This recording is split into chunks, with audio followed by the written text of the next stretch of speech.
So in 1999, you guys released Mercedes 5 and Dime. Two singles, Breathe and Underground, debuts at number 7. So another top 10 album, goes platinum. So there's a 2-year gap between the first two albums and then a 3-year gap between Creature and this one. Is that because of the longevity of Creature? Touring behind it, there's all these singles.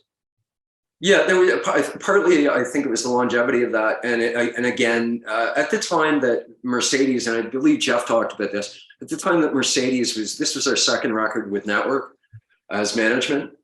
At that point in time, technology was starting to change. We did a lot of recording early on, demoing of Mercedes 5 and Dime in early digital audio workstation software. We used I guess Cubase a lot. So yeah, it took time, but I think he had it on the nail on the head that we'd been working on Creature. We'd been working Creature for so long that it took us time to regroup.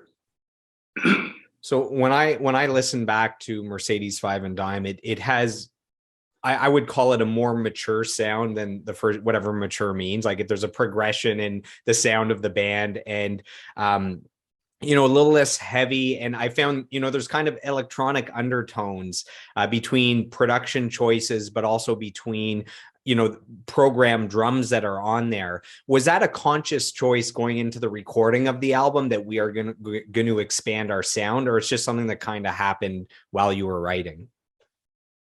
I think part of it was just that it happened while we were writing. Typically, before that, writing was all of us in the room, all together.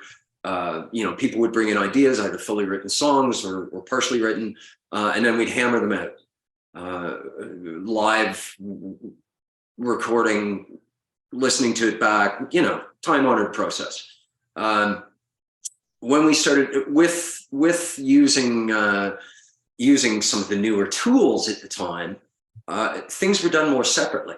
And so that allowed everybody was able to kind of expand their voice a little bit, if you will. And I think that separate but together process was part of what made that record more wide-ranging sonically.